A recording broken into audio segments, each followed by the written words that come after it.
It's Wednesday, you know what that means. It's time for the latest live weekly event from Test Drive Unlimited Solar Crown. This week we are stuck in the 60s. Taking a trip back to the 60s for a week here, valid of course until the 5th of March it is, for a remote, a Shiver remote, Cole Palmer, if you like. But what have we got in store for this week? Let's take a look. First of all, we have the Sunrise Race, a 2.8 mile 4-lap circuit race over Cast Dusk. Likelihood that's going to be wet, 100% asphalt, and as we already know, 1960 to 1969 year build with a max RP of 450.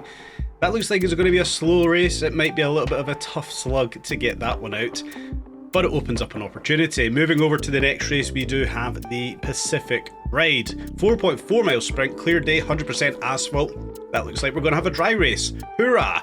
1960 to 1969 once again with a minimum RP of 500. Nice open ceiling on that one. It's probably going to be quite a fast race right there. Then lastly, we do have Along the Bay. 4.7 mile sprint. Again, it looks like we're going to have a dry asphalt race and no restrictions, no minimum, no maximum RP. Two races there. We're probably going to have a little bit of fun with those ones. Again, we'll have a little bit of fun on the redo. But we're here. We're going to enjoy the 60s, something that pretty much nobody watching this video will have experienced before. Kicking it off in the Mustang here. It's an interesting week that we've got back to the 60s. As far as I'm aware, there's only about a handful of cars in this game that are actually from that era. I think there's maybe 5, maybe 6, maybe 7 off the top of my head. Now I try to think about them all. It's not a huge category, so it's going to be quite intense. Likelihood is going to be down to how well you have built the car, what kind of tune you've got applied to it, so on and so forth. But I'm not going to try and be competitive initially here today, heading over to the Sunrise Race. We know we're 60s build, we know we've got a max RP of 450. I don't expect this one to be a fast race, but it does open the door for a returning favourite of my own, apologies, back to the channel. It opens the door to get us back into back into the 2CV. This thing has been completely nerfed, it's almost unusable in game, but trying to have a little bit of a throwback here back to what we kind of enjoyed, what I personally kind of enjoyed with the live weekly events. It was getting into these cars that we didn't usually or wouldn't normally use, and that 2CV is literally one of those cars we would never use in game. Now, to be perfectly clear, I don't expect to be fast, I don't expect to be competitive, and I don't expect to be anywhere near the top of the leaderboard in the Citroen 2CV. After this thing got nerfed, yeah, it is not competitive. It was very broken before. Arguably we can still set competitive times, get the windows up there, why the hell not. It still handles fairly well, but we're not getting any speed out of this thing like we used to do. But it's fun to come back into the 2CV and enjoy what we've got. We're actually starting to overtake some cars here, which is quite interesting. We're going to try and push for a podium and, you know, see what we can do in the 2CV. This week though, it does open the door to people who may be struggling game. The races aren't hard this week, guys. They are fairly simple. Up into 4th, 3rd, can we even get up into 2nd here? Can we even get 1st place here? I'm going to be very surprised if we actually can. We have actually took 1st place, cutting underneath the whole pack there, with us getting bars from a Ferrari 288 GTO just there. Genuinely surprised we're up in 1st place with how much the 2CV has been nerfed. But like I was trying to say there, it opens up the door to get into these cars that we don't normally get into. This is the beauty of the live weekly events. Getting back into Brum, the 2CV, it's been a while. For some reason, we're ahead of the pack. We're stretching ahead 5 seconds now. I did not expect this race to go this way. What I'm going to try and do this week is get into different cars instead of jumping into the meta, the redo that I tend to do on a Monday or a Tuesday, coming back into these events. That's where I'm going to get into the fast car, the meta build, the OP build, whatever it may be. That's kind of going to be the focus. I'm going to go back to enjoying the live weekly events, testing different cars, enjoying different cars on different tracks, then come back and try to set a fast time. But we're here in the 2CV, we've blasted through this race surprisingly already on lap 4, and we're about to lap some cars. This isn't the way I expected this race to go. We've just lapped one car, we've went wide, we've got far too excited, but we are just about to lap the second car in a Citroen 2CV. Genuinely not the way I expected this race to go, guys, but it's what's happened. We're about to lap a third car. We've genuinely just lapped 3 cars. In the Citroen 2CV, just to be clear, the AI are absolutely useless on some of today's races. Like you guys can see, I'm here at 8:10 this morning recording this video. There isn't a leaderboard set so far. Madsai, whatever your name is, also going with the 2CV, minimal build required for that one. But like we can see, the 250 GTO E-Type Coupe topping out the leaderboard. Expect some very fast times to roll into that one right there. The 2CV is not going to be competitive in that race at all, but I just wanted to have a little bit of a throwback. Earlier days of the channel, earlier live weekly events back into the Citroen 2CV. Moving on, like I kind of spoke about earlier, the 1960 to 1969 category, so the 60s, it's quite limited as to the amount of cars in game that we actually have. Having looked through my garage, I only own 3. And we're going to use all 3 in today's races just to see how competitive they are, what kind of times we can set and where the improvements can come. Over to the second race for today, we do of course have the Pacific Ride. 4.4 mile sprint, it's a dry one with a minimum RP of 500. Again, a nice open ceiling on this one. Do whatever you want to the car is essentially what's going to happen, but what we can see on this starting grid, very OP American muscle cars right here. That's Shelby, Daytona, the AC, the Mark 1 4 GT. We already know, guys, it's going to be the way this live weekly event plays out. Those cars are going to be meta, they're going to be OP, they're going to be topping out the leaderboards across every race that we've kind of got here. But we're going to jump into the E-Type. Once again, I think the most beautiful car in game, probably one of the most beautiful cars ever made. Might be a hot topic, you guys can let me know if you agree. But we're going to jump into the E-Type here, up against the AC, up against the Shelby, up against the 4GT, see if we can actually lay down a relatively good time. I like driving this car, I feel like we've got quite a good build here. We know we've got better handling than the American cars. We will lack top end, we will lack acceleration. Like you can see the AC absolutely dive bombing us just here as we do come off the road onto the cobblestones. Guys, take care, these cobblestones as always are very slidey indeed. Trying to get some traction down there's always going to be difficult, but as we do come back onto the road section, getting absolutely bombed from that AC behind us, constantly hitting us in the rear. It's an AI car, not going to get worked up about that one, but we have actually made up a hell of a lot of time through the snaking section, right on the back of that Shelby Daytona right there, apologies. Maybe just losing the back end a little bit. We know that this is where we're going to have to make up time through the twisties. The American cars are essentially useless through that part. Come onto the fast sections, that's where those things are going to be very strong. So we know in these corners, this is where the time has to be made. Looking for a bit of a switch back there, but unfortunately Chris parking on the corner. Dive bomb him into that one, cut the corner just a little bit. Elbows out racing, pushing ahead of the Shelby there. We know we need to try go a bit defensive here, keep that Daytona behind us. In tight on the right hand side, we can see the Daytona pushing left, cut the nose off there. It looks like that also took out a lamppost.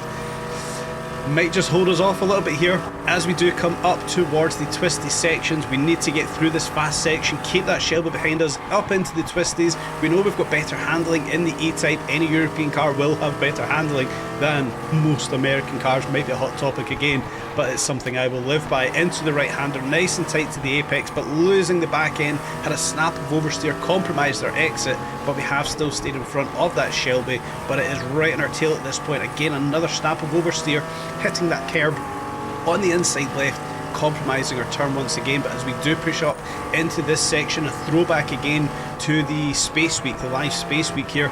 We know that the E-Type was fantastic around this little part of the track. Can we replicate that one? A bit slow coming out of that, but overall we didn't do too bad. Into a bit of a power slide all around the left-hander, trying to straighten up into the right-hander, back into that left-hand kink once again. This one just carries on, carries on, carries on, open up, foot down, up into the left-hander. That's going to be a critical corner. We don't want to go too early, clipping this inside wall. We do manage to get around it quite nicely, get the power back down, push downhill to that start-finish line, and fortunately crossing in first place with another easy win just there. But it is going to be a very difficult race to hold off those American muscle cars in this one. Like we can see, they are dominating the leaderboard. Dog up in first place, fantastic to see one of the viewers up there in first place, 2:48 with the AC427, Mark 1 4 GT, the Shelby Daytona Coupe. They're going to be the OP cars for that one, guys. It's probably going to be the focus of the supercar category with those OP muscle cars.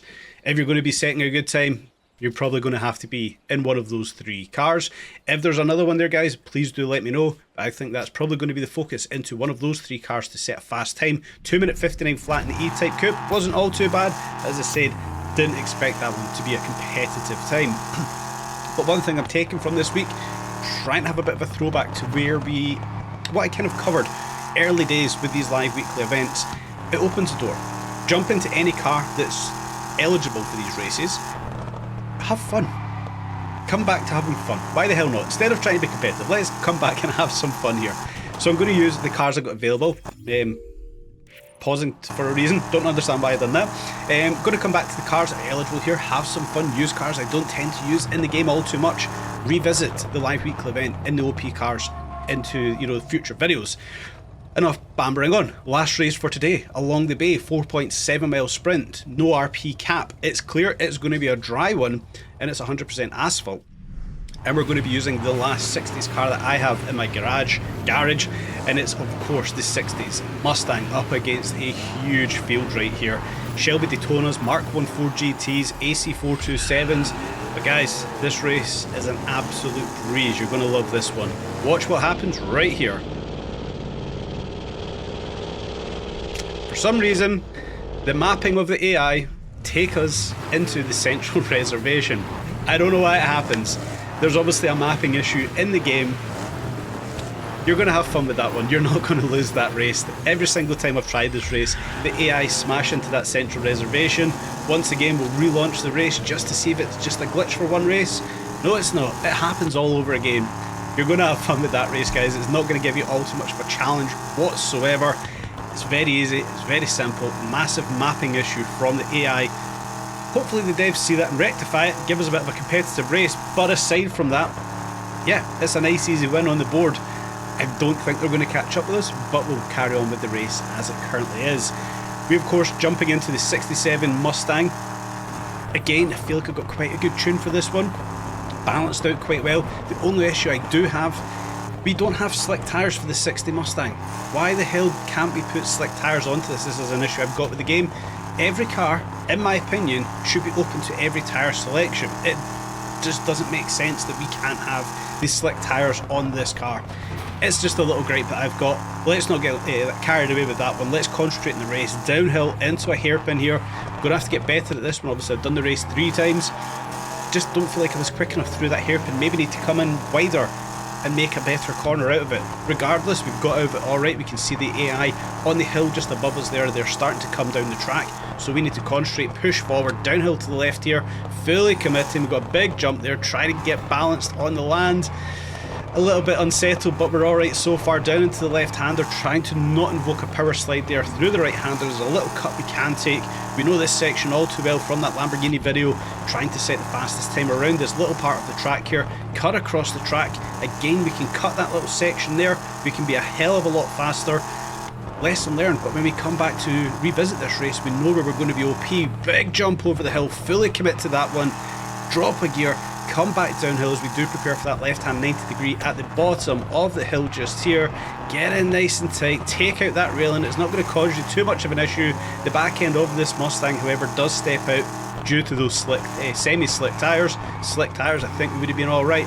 But with the semi-slicks, the back end, as we can see, steps out on us, quite a few times, so it is a tail-happy car. A lot of power going through that old ass 60s rear axle into this little tight section just here. Again, a little bit of understeer. As soon as we get the power down, the back end just stepping out, kicking out on this daily driver. But it's a hell of a lot of fun, isn't it? Go and enjoy yourselves in the Mustang if that's the car you do choose to use.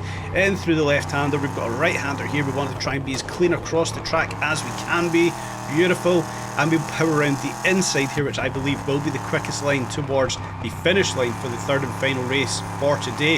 Guys, let me know what kind of car you chose for all 3 of today's races in the comment section down below. But there we go, a nice easy win for the third race for today. It's going to be an easy win for you all with that cataclysmic error from the AI at the early part of the race. But just 70 points once again for this weekly event to unlock that Shiver Cole Palmer style emoji. It's cool, it's another emoji, it is what it is. Leaderboard for that third race again, very early hours, we're 8:30 we're at now. Ballin MG again up there in the AC427, Bipolar in the Shelby. we can see what the pattern of this week's going to be, guys. It's the that high OP, high-powered American muscle cars are going to be topping out that leaderboard. You bet your bottom dollar I'm going to be coming back and attempting some faster times. Daily driver though, it was fairly competitive. We're just 3 seconds behind Red Eagles AC427. Our 2-minute 55 from their 2-minute 52. Yeah, it was a hell of a lot of fun. I thoroughly enjoyed this weekly event once again, guys. I say it every single week, I'll be saying it again. I do believe this is the heart and soul of Test Drive Unlimited Solar Crown just now. I look forward to every week rolling around to seeing what the live weekly event has for us in terms of its racing and what cars we're using. Then I look forward to going back once again, testing the OP cars, the fastest cars, and trying to, get my way up towards the top of the leaderboards. Haven't topped the leaderboard for a while. Last week I was getting around about 3rd and 4th places, which is alright. The week before, 4th and 5th places. So a little bit of improvement as time does go on. But as we do go on, we're going to have that tune, settled down for the cars that we're probably going to go back into again at some point. So it's progress over time. And it's something I will, of course, look to continue doing. Now, talk about this week, of course, we used a variety of cars. And I'm going to leave it to you guys to help me decide what car we use to revisit those races for Monday or Tuesday's video of next week. Heading over to the Classic Car Garage, we of course already know what the OP cars are. That's Shelby Daytona. 3.8 million is very OP. Is that the car we should be going into to revisit these races? Over to the second Classic Car Garage. Well, the other two choices are going to be sitting there, the AC427 or the GT40, the Mark 1. It's a scary 15 million. I don't think I want to spend that on a car. The AC at 2.7 million, I think that's more digestible. So you guys let me know, should we buy the AC427 at 2.7 million, or should we be buying the Shelby Daytona Coupe at 3.8 million? To revisit this week's live weekly races. I'm going to leave it to you guys. I'll maybe create a poll. You guys can vote what car we decide to choose to revisit this week's live weekly events. Before you leave today, guys, it is important for me. Please do smash the like button. Please do subscribe. Help me grow the channel. Push the content out further across YouTube to more like-minded people. Hope you've enjoyed today's video, guys. Stay tuned for more updates on Test Drive Unlimited Solar Crown.